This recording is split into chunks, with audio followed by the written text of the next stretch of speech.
Meat City, baby. Hello and welcome back to Meat City Gaming. JD here with another episode of Kicking Aces here in World of Tanks on the console version. And today we're in a standard battle on Sand River and we are rolling out in the Chi-Ri. This is the tier 7 Japanese medium tank. And fairly recently I had a video on the channel in the tier 6, the Cheeto. And the takeaway from that video was I didn't really like that tank.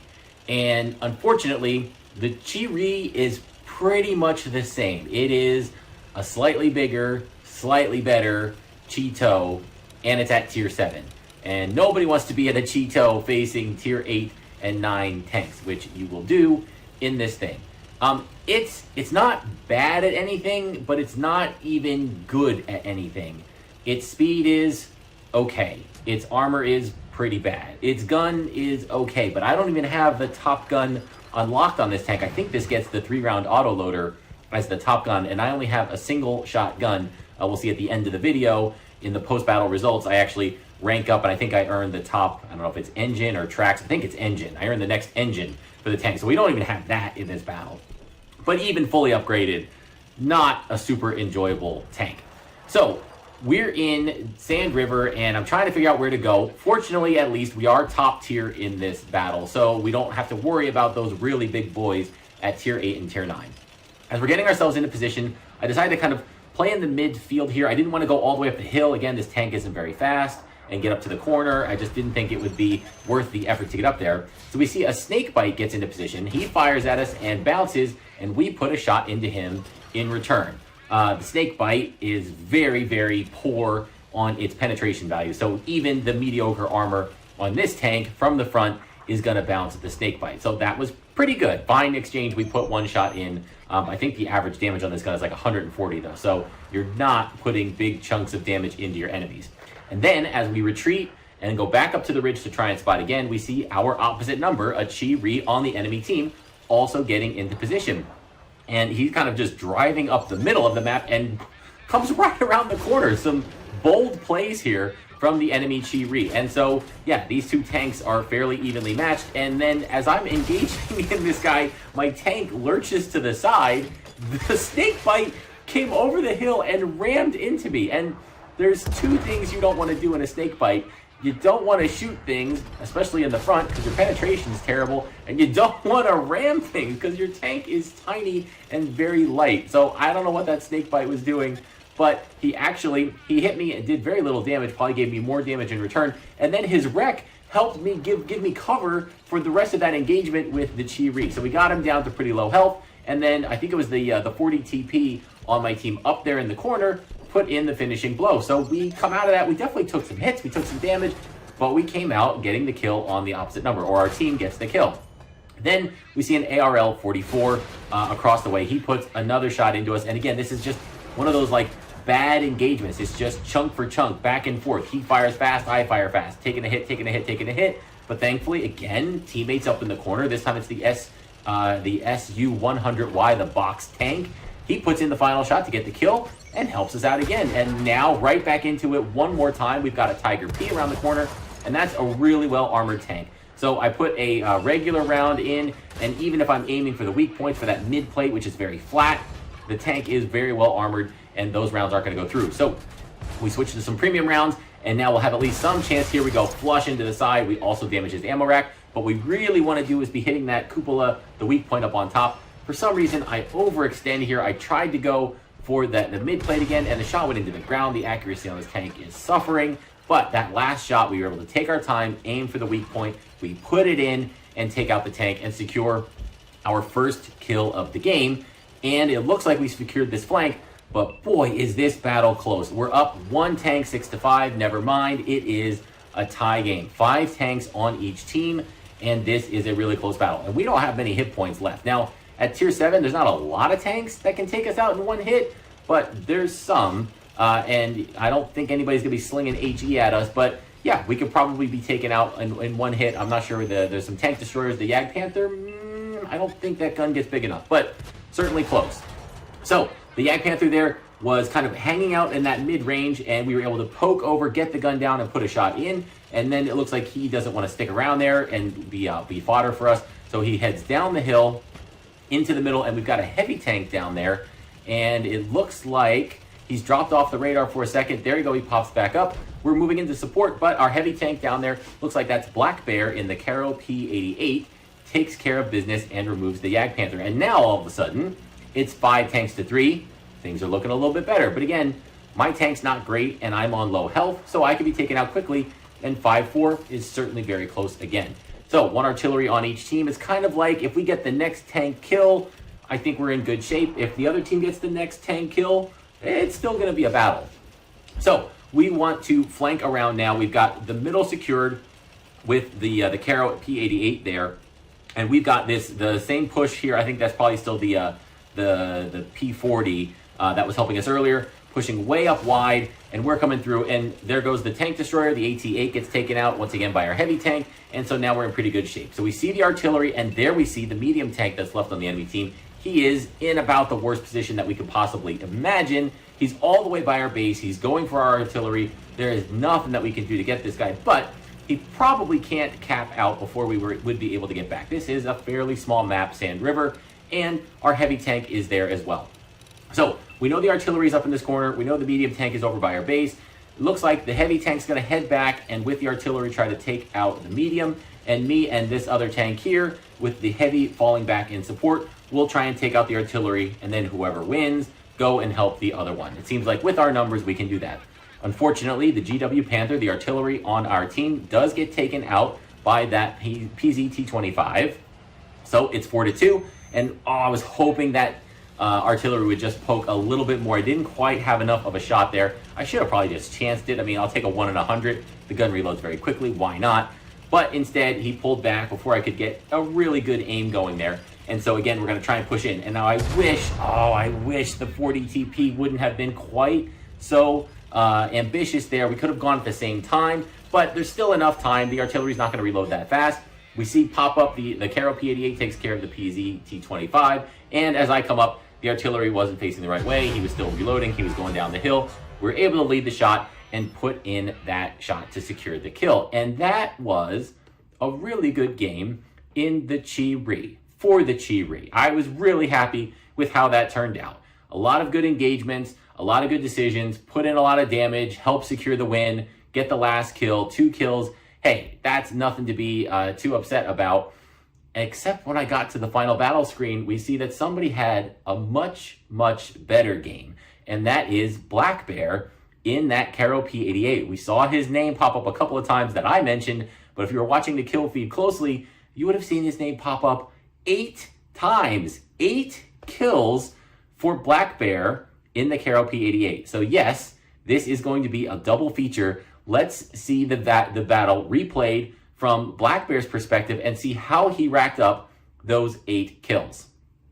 So here we are again at the start of the battle, and this time we're in Black Bear's perspective or point of view, and he's in the Carro P88. This is an Italian tier 7 heavy tank, and I don't know much about it. I never saw this line when I played the game the first time. I've never done anything about this line or started down it, so I'm really unfamiliar with the tank. I did do a quick lookup, and it seems like this has a 240 average damage gun. It can fire about 8 rounds a minute if you get it fully upgraded. And we can tell that Black Bear does have this at least mostly upgraded because he's got 1,350 hit points. This tank has 1,250 until you get the last turret, which is the second to last upgrade on the tank. So it's at least pretty well upgraded. I'm guessing it's got the last gun as well. But we can see we are almost a full minute into the battle and Black Bear hasn't moved. In addition to 3 other tanks on our team. What is going on here? I'm over going to that ridge in the middle and I'm going to be in a fight for my life here. And these guys haven't moved. A quarter of our team is sitting. That's so weird. I would get it if it was 1 tank, but it's 4 of them. So I don't exactly know what's happening here. This is a really, really strange start to the battle. Apparently the Black Bear is hibernating right now for the winter. We are now at 1 minute and 30 seconds into the battle and no movement from any of these tanks. So here we are trying to figure out how I'm calling for help, I'm battling, and forget it because the rest of your team is not interested in doing anything at the moment. But finally, 1 minute and 40 seconds in the battle, the hibernating bear awakens. He's in the cap circle and the enemies are in sight. The first thing he did before he even had to move, he's firing his gun and putting in some damage, putting in some work. So, okay, maybe it works. And we know it works because we've seen the end battle results.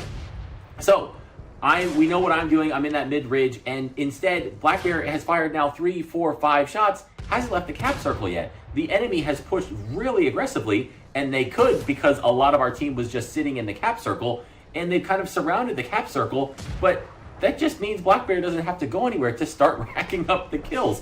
So he's got his first kill there on the heavy tank number 6, and now he advances out of the cap circle. And we can see this tank is bouncing some shots. Is that because it's got some good armor on that turret, or the shots are just poorly placed? I'm not 100% sure, but Black Bear gets himself into position behind the Tiger 217, facing the complete opposite direction, and it looks like the Black Bears are defeating the Tigers in the wild, as that's 2 kills for Black Bear on Tiger variants. And now there's a Fury backing up, gun not even pointing in Black Bear's direction, and that's 3 kills. So the first almost 2 minutes of the battle spent sleeping, and the next minute and a half to 2 minutes racking up 3 kills, more than I got in the entire battle. So Black Bear is definitely in it to win it now. I would rather him arrive late and put on a performance like this than be present for the whole start of the battle and not do much at all.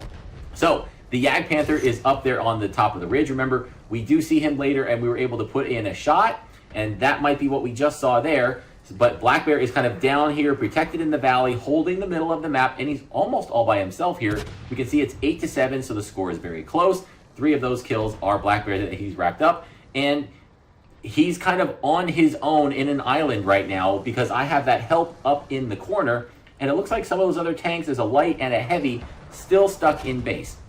So this is a 60 GFT, and I don't really know what that is. It sounds like a Chinese tank destroyer, but I'm not 100% sure.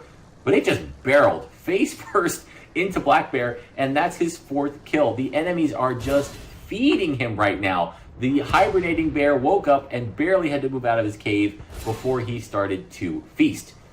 Now, we do see the AT-8 is kind of in a good position. He's back, and some of his lower hull is protected there, I think, by some rocks, and he's able to put a shot into Black Bear. And then, what is this? The T-25/2 just dives off the cliff and doesn't kill himself, leaves himself on enough health to be a one-shot for Black Bear, and his 5th kill. I don't know what it is. You get rewarded for sitting out the first couple of minutes of the battle because these have just been served up on a platter so far to Black Bear. Just giving themselves to him, facing the wrong way, charging in head first, falling off of cliffs. But hey, the Black Bear is nomming them all up for 5 kills. And there the Yag Panther was backing down the hill, but looking the wrong way up the hill, and that makes 6. And that was the kind of point where we started to feel comfortable now, right? Now it's 5-3. We have a good idea. The AT-8 is the remaining tank destroyer. Black Bear knows where it is. He does get splashed by the artillery there, and he can kind of face off against this AT-8. And I'm surprised because the penetration on this tank isn't great, but Black Bear seems to know what he's doing. He aimed there, and that shot seemed to go into the weak point, the cupola on top of the AT-8 after the artillery hit, weakened it down to a one-shot. So 7 kills for Black Bear with the AT-8, and now we know the battle is in hand. We're still trying to find that medium tank. We see the artillery popped up on the map, so we're kind of all starting to converge, as we saw from my perspective earlier, on the artillery, and then, oh crap, the medium tank pops up close to our base, but Black Bear reacts to it immediately. Again, showed up late, but definitely knows what they're doing. So he immediately zones in on that attacking tank and starts to head back to base, and even calls to let the rest of the team know he's on his way to go deal with that. And a second later, I think I was fumbling with my wheel to say, somebody defend the base. I'm way too far away to go for right now. Again, perfectly executed here. The artillery is distracting the medium tank, and Black Bear is going back to deal with him, while I and the other 2 tanks on the team start to converge on the enemy artillery.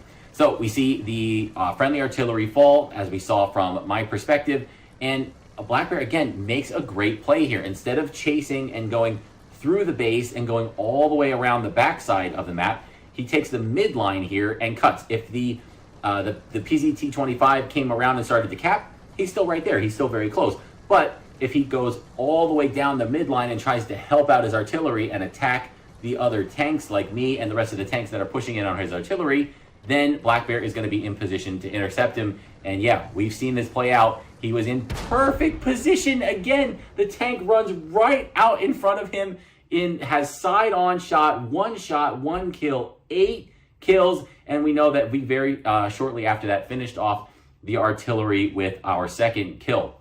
So that was one of the strangest battles I've ever seen. And unfortunately, I didn't get to experience it live on my own, and I didn't even really know this was happening until I saw the post-battle results and those 8 kills. And then I went back and watched the replay and was just constantly surprised. It was such a cool battle, such an interesting battle. I really wanted to share it. So from, you know, me being frantic and having encounter after encounter after encounter and fighting and getting saved by my allies, to Black Bear just slow and steady, waiting it out, starting late, and then kill. Tanks falling off cliffs, tanks facing the wrong way, and racking up a total of 8 kills for a Radley Walters medal. So a really fun battle. Thought that was a cool one to share and thought it was worth the double feature. So now let's take a quick look. Of course, I don't have Black Bear's detailed stats page, but we'll take a look at mine and then the performance page on the end that'll have both stats kind of in larger format. So my battle in the Chi-Ri, we had 2 kills, 2,133 damage, 17 direct hits. Again, this low damage gun, you really have to just keep firing and firing and firing to build up any decent damage totals. 264 assistance damage. I think we might have had a spot or 2 in there. I don't think there was too much in the way of tracking damage.